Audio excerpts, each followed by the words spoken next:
Го подготвивме и централното издание на Дневникот на Канал Плюс телевизија. Добро вечер. Започнуваме со најава на делот со држините кои ќе следат во продолжение.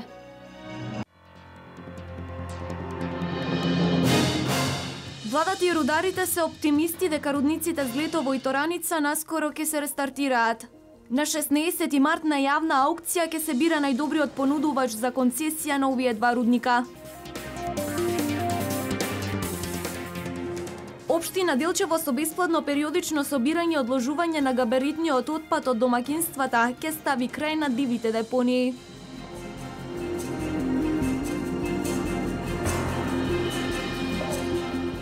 Управниот одбор на проектот за изградба на пречистителна станица и третман на отпадни води во Кочани разговараше за почетните активности околу реализација на проектот.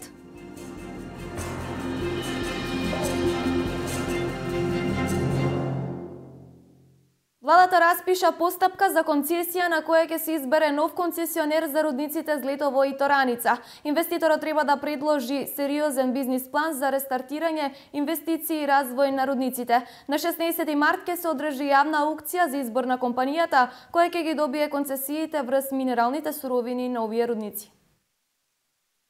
Владината помош влева оптимизам за рестартирање на рудниците Злетово и Тораница. Денес премиерот за спроведување на изборите Емил Димитриев оствари средба со представниците на овие рудници, на која истакна дека со 60.000 евра владата ќе го помогне одржувањето на Злетово и Тораница во период од декември 2015 до јули 2016 година. Објавен е и јавен повик за доделување концесија на минерални суровини која треба да заврши на 14 март. Владата донесе одлука со која го превзема одржувањето, бидејќи во ситуација кога немаме концесионер, имаме правна основ, но уште повеќе и обврска да се грижиме за одржување на рудниците до нивната продажба и добивање на нов собственик. Значи, владата на последната седница донесе одлука за финансирање на одржувањето со 60.000 евра во денарска противвредност, сметана од декември 2015 година до јули 2016 година. Тоа е еден период кој што во суштина треба се поклопи со периодот на изнаоѓање на нов инвеститор и рестарт на истите. Димитриев го истакна задоволството упатено од страна на представниците поради изразената поддршка на владата која стои зад сите барања на овие две компании, следејќи го одблизу развојот на настаните и помошта за рестарт на овие две компании. На 16 март ќе се одржи јавна аукција за избор на компанијата која ќе ги добие концесиите врз минералните суровини во овие рудници.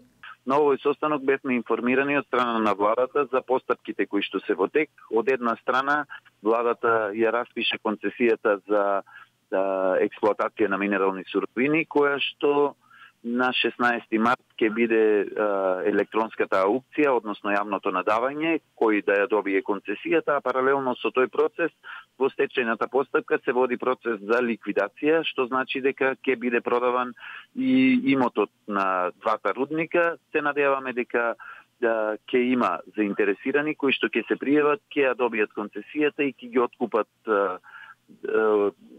имотот од двата рудници, со што и доверителите ќе ги наплатат своите побарувања од една страна, од друга страна, што нас најмногу не интересира, ќе се создадат услови со добивање на концесија за побрзо рестартирање на овие два индустријски капацитети. Инвеститорот треба да предложи сериозен бизнис план за рестартирање инвестиции и развој на рудниците. Заменик министерот за економија Христијан Делев информираше дека вкупните побарувања се 8,5 милиони евра за двата рудници. Направената проценка на двата рудници изнесува 7,5 милиони евра. Владата и Министерството за економија веќе ги контактираат заинтересираните компании.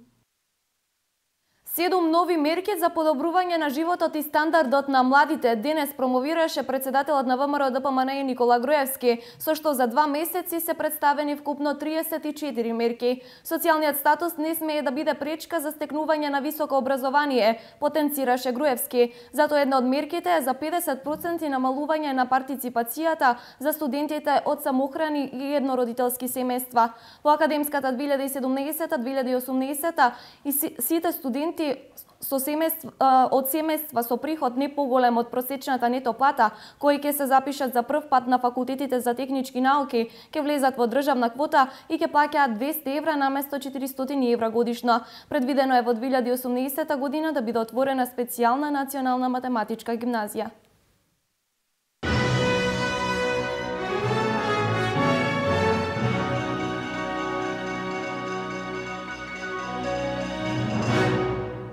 Одржан првиот состанок на управниот одбор на проектот за изградба на пречистителна станица и третман на отпадните води во Кочани. Се разговараше за почетните активности околу реализацијата на проектот, што според одговорните од капитално значење за граѓаните на оваа општина.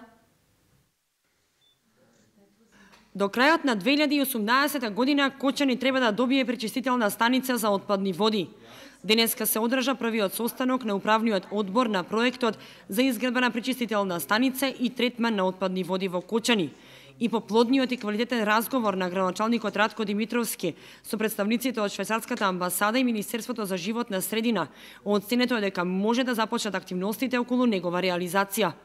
Бевме во состојба да веќе расчистиме некои работи, некои проблеми кои што се многу важни за понатамошниот тек на реализацијата на проектот. Се на се имам многу добро чувство и навистина се радувам на годините што следат во реализацијата на овој проект. Пречистителната станица ќе биде од огромно значење за граѓаните на Кочани, а владата на Република Македонија ќе помогне во неговата реализација, истакна заменик министерот за животна средина Нурхан Изаири. Во текот на состанокот имавме добро разбирање со консултантите, со локалната самоуправа, со градоначалникот, со јавното комунално предпријатие. Се поставија неколку прашања кои што ги предвидовме да во текот на и почетната фаза, да кажеме, на проектот би се појавиле, секако дека ќе ги решиме и тие работи и велам дека секој почеток е тежок, но доколку се предвидат работите како ќе течат и како ќе оди динамиката на проектот, дотолку пак и по-добро ќе се движат и понатака работите во текот на следната оваа година и во текот на следната година.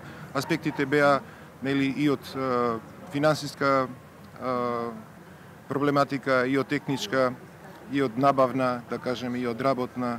Се на се добро поминатне, јас верувам дека имаме добра атмосфера, имаме добар тим, каде што и со поддршка на локалната самоуправа и ние како централна власт ќе добиеме еден успешен проект, една убава капитална, да речам, пречистителна станица во овој дел на Македонија, еден колектор кој што ќе ги собира отпадните води од околината, не само од Кочани, а тоа сето допринесува кон подобрување и напредување на животната средина. Отпочнуваме со реалната работа и на терен, а за кратко време ќе се распишат и првите тендери, за да може при крајот на годината да излезе механизацијата и на терен, за да се отпочнат работите. Имавме воедначени ставови помеѓу сите кои што се присутни во управниот одбор.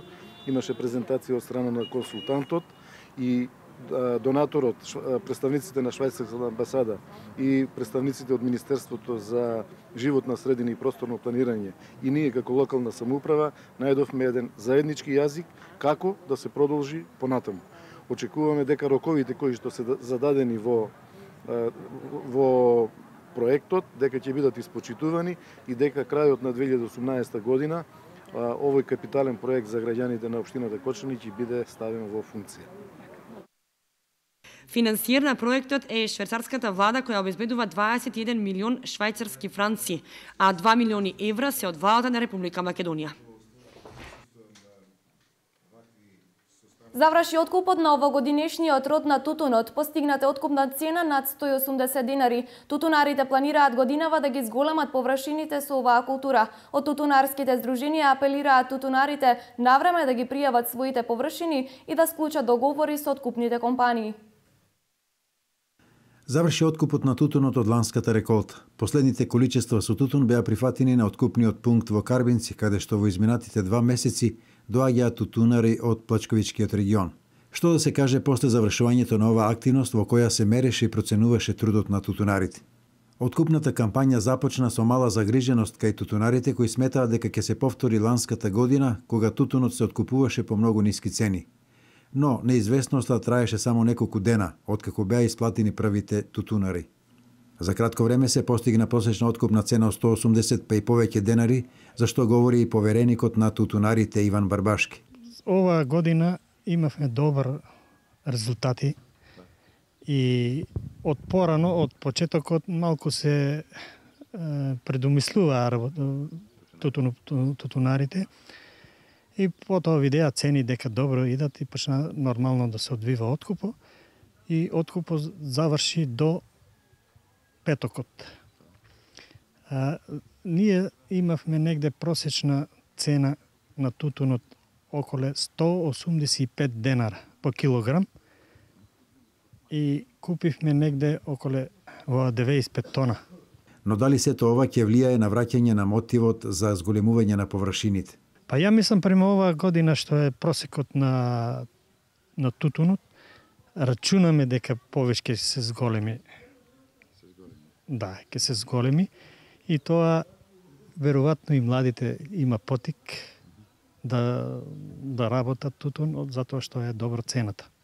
Обврска на тутунарите во наредниот период е да започнат со пријавување на површините кои планираат да ги застапат во новата производствена сезона. Советот на општина Делчево одлучи јавното предпријатие Брегалница 2 пати годишно бесплатно да го собира и транспортира габаритниот отпад од домакинствата. Ова одлука за прв пат се оведува во Делчево. До сега граѓаните сами се снаоѓаа со депонирањето на овој отпад, што резултираше со создавање на неколку диви депонии во општината.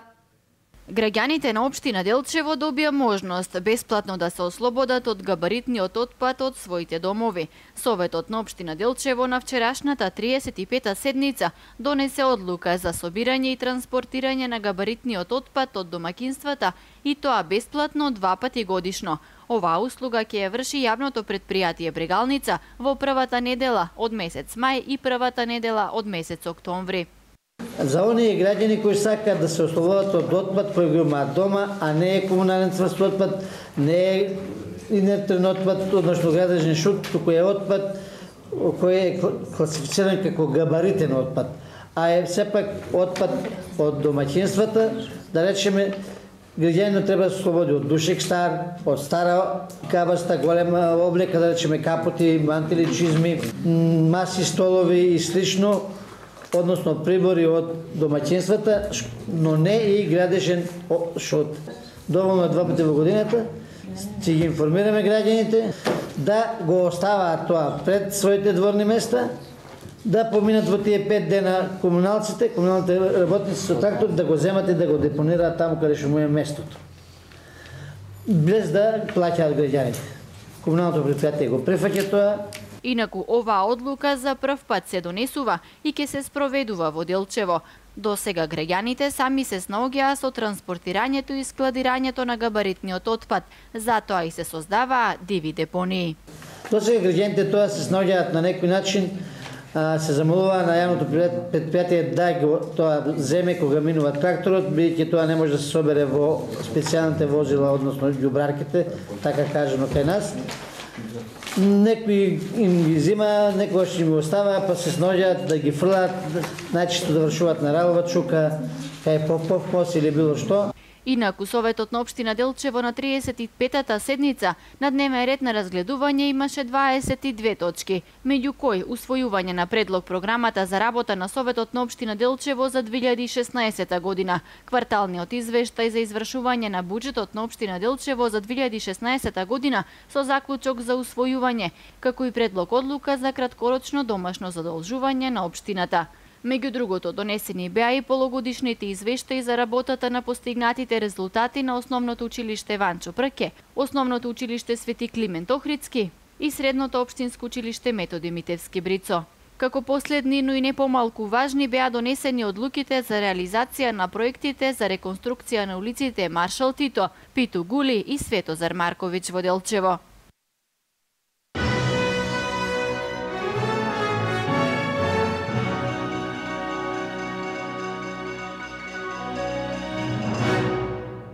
Детската градинка Бамби во соработка со општина Македонска Каменица организира бесплатен курс по англиски јазик за дечињата од предучилишна возраст. Курсот се организира со цел зголемување на прагот на знаење на дечињата. Покрај курсот по англиски, дечињата редовно имаат и бесплатни часови за физичко воспитување, како и за други активности, чија цел е нивни правилен развој.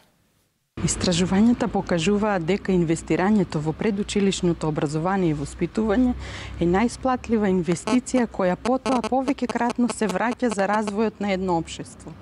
Следејќи ги современите трендови, светски како и европски, во нашата установа за предучилишно образование и воспитание се реализира програмата за раст, развој и рано учење на децата.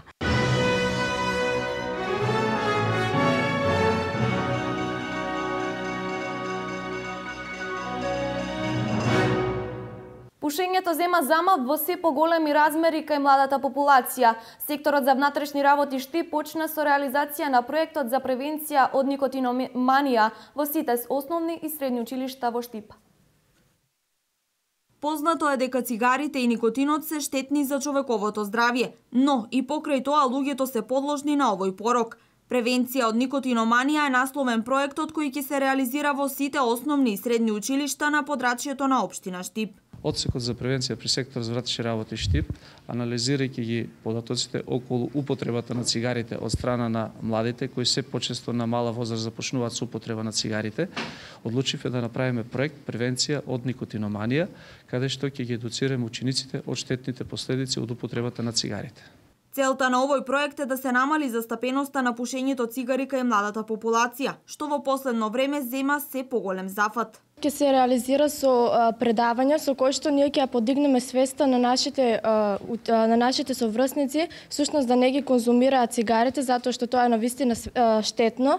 Потоа со помош на спортски активности, со играње на фудбал со момчиња и со девојчиња, исто така ќе се потрудиме на еден начин да не дозволиме тие всушност да ги конзумираат цигарите, бидејќи се тие штетни и ќе учествуваат момчиња и девојчиња, исто така и дел од полицајците ќе играат со нас во фудбал. Се реализира на подрачјето на СВР Штип и во овој проект се офатени сите средни и основни училишта од 5 до 9 одделение од 1 до 4 година. А што значи проектот превенција од никотиноманија за оние за кои всушност е и наменет? По овие проекти мислам дека ќе придонесат многу за да се намалат пушењето, особено на нашите врсници, бидејќи бројот е доста голем. Застапено ли е пушењето? Да, дефинитивно застапено. Овие предавања ќе ни помогнат многу и ја мислам дека никотинот влијае врз нашето здравје и ова треба да го знаат и другите врсници, како нас. Кај секој млад човек е веќе застапено пушењето и ова предавање за да се запре пушењето кај младите. Пушењето цигари, освен што е лоша навика, исто така е навистина штетно за вашето и здравјето на луѓето околу вас. Страдаат белите дробови, влијае на крвната слика, го намалува апетитот, но е штетно и за кожата, а таа е огледало на здравјето. Со објавување на конкурс за уметнички проекти кои би можеле да влезат во програмата на Штипското културно лето, општина Штип официјално започна со организирање на најобемната и најстара летна културна манифестација во регионот. Со објавувањето на конкурсот за учесници започнува реализацијата на најстарата културна манифестација Штипско културно лето 2016. Како општинска манифестација, Советот ја усвои во годинешната програма за 31-то издание на културното лето, за која одвои 700.000 денари од буџетот. Сите заинтересирани уметници кои сака да се пријават, формуларот може да го најдат на веб страната на општината. На овој начин ги повикуваме сите уметници, сите оние кои што имаат продукт кој што би бил привлечен и интересен за штипската публика, за летниот период, таков како што е карактерот на Штипско културно лето, да се пријават, да можеме заеднички да формираме една добра, да образуваме една добра програма која би била на општо задоволство на сите. И оваа година Штипско културно лето ќе го задржи интернационалниот карактер со гостување на уметници од повеќе земји од Европа и светот. Годинава акцентот ќе биде ставен на гостување на интернационални театарски групи кои во изминативе години беа послабо застапени, а предизвикуваат огромен интерес кај штипската публика. Во досегашните преговори со културните центри на други држави кои се во Македонија функционираат, имаме некакви преговори во смисла на тоа не само уметнички програми, музички програми, туку и ликовни изложби, евентуално театарски представи кои што да речеме во последните 2 години малку недостасуваа на Штипско културно лето, а порано беа изразено и дури некош и доминантни. Сме имале и по 13-14 театарски представи, а се покажуваше дека токму таа содржина е она што најмногу го интересираше штипскиот човек, публиката практично, оној кој што ја конзумира програмата на Штипско културно лето. Пријавувањето за најзначајната штипска летна културна манифестација ќе трае до 15 март. Програмата на летната манифестација покрај на традиционалните сцени годинава по долги години ќе биде представена и на летната сцена во паркот Картеке, а ќе се користи и просторот во новиот мултимедијален центар. Утре со почеток во 12 часот во сала 100 при Народната установа Центар за култура Ацо Шопов за прв пат во Македонија ќе се одржи јавно читање на делата на Горијан Петревски и Киро Донев. На настанот ќе присуствуваат голем број на драматурзи и режисери од Републикава, кои по читањето ќе дискутираат за можноста за драматизација на делата на овие двајца писатели за деца. Двајца од истакнатите и знаменити македонски писатели за деца, Горијан Петревски и Киро Донев, утре во Штип ќе читаат дел од своите дела. Станува збор за настан кој за прв пат се случува во Републикава. Тоа за прв пат мислам дека кај нас во Македонија, во некој дом на културата или во некој театар се одржува. Тоа е пракса на многу земји во светот. Во многу земји во светот, каде што самите автори зборуваат за своите дела, всушност читат фрагменти од своите дела, а во публиката има драматурзи и режисери кои што треба да бидат инспирирани од устните изјави на авторите и да дојдат до заклучок дека некој од тие дела, некој, да речеме, од авторите, на кои што се на јавно читање, можат да ги инсценират и да направат представи. Освен драматурзи и режисери од театрите од Куманово, Струмица, Велес и секако од Штипскиот народен театар, на настанот се поканети и ученици и наставници по македонски јазик. Треба да бидат инспирирани од устните изјави на авторите и да дојдат до заклучок дека некој од тие дела, некој, да речеме, од авторите, на кои што се на јавно читање, можат да ги инсценират и да направат представи. Сметам утре поканети са драматурзи и режисери од театрите од Куманово, од Струмица, од Велес, еви од нашите. Јавното читање кое ќе се случува во сала 100 при Националната установа Центар за култура Ацо Шопов ќе започне во 12 часот.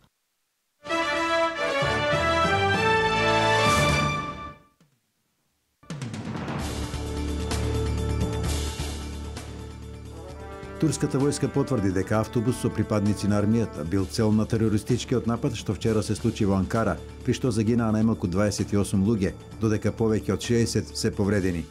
Тоа не е крајната бројка на жртви во експлозијата на автомобил полн со експлозив, што се случи во центарот на Анкара.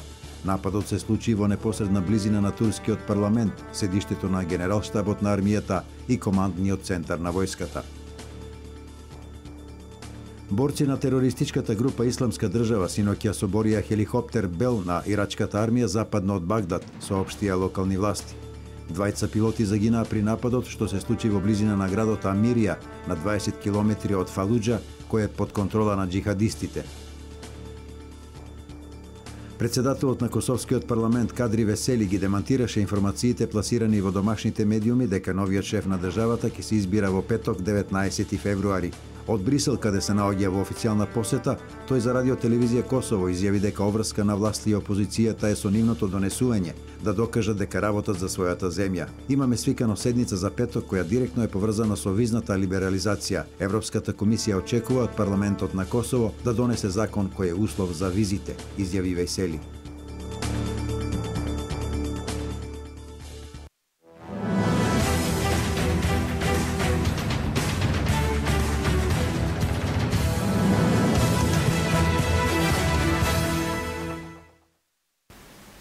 По изградбата на спортската сала во Делчево и двојниот тениски терен кој се уште не е официјално пуштен во употреба, ново повеќе наменско игралиште е она што Агенцијата за млади и спорт го има во предвид за наредниот период како проект од исклучително значење за популаризација на спортските активности кај младите лица од Делчево.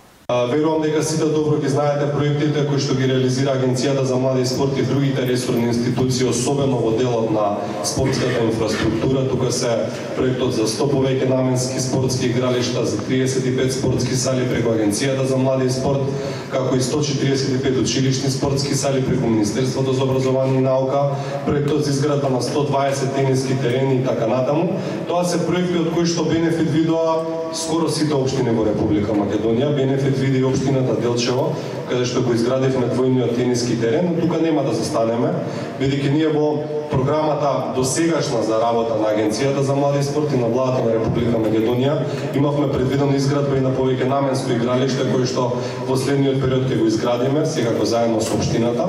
Од новите проекти кои председателот на ВМРО ДПМН Никола Груевски ги промовираше во изминатиот период, а со кои ќе биде опфатена и општината Делчево, е и проектот за изградба на фитнес зони низ целата држава, проект за чија реализација во првата фаза ќе бидат опфатени 18 поголеми градови од државата, а во втората фаза ќе биде опфатен и градот Делчево. Тоа е втората фаза од проектот за реализација на 18 фитнес зони низ целата држава. Во првата фаза се 18 града поголеми кои што ќе бидат опфатени, меѓутоа веќе во втората фаза фитнес зона ќе се направи во еден од поголемите паркови или во одредена локација која што ќе ни ја даде или ќе ни ја препорача општината. Според најавите на директорот на Агенцијата за млади и спорт Маријан Спасевски, Делчево исто така ќе биде меѓу градовите кои ќе бидат опфатени со проектот за изградба на 150 нови кошаркарски игралишта, популарни кај младите како стрит баскет игралишта.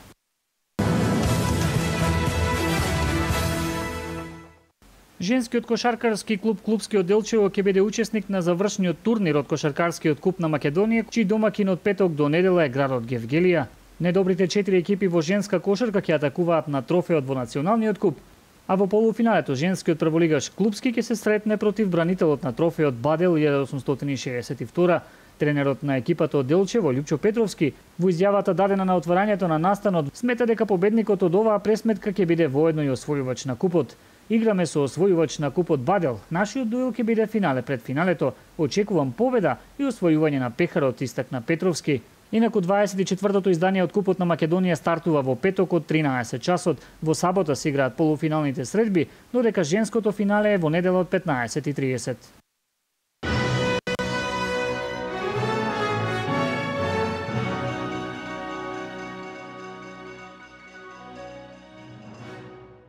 Ова беше се во рамките на Дневникот во 20 часот. Повторниот преглед на настаните кои го одбележаа денешниот ден следи во третото издание на Дневникот по завршувањето на играниот филм Пред полноќ. До тогаш ви посакувам пријатна вечер.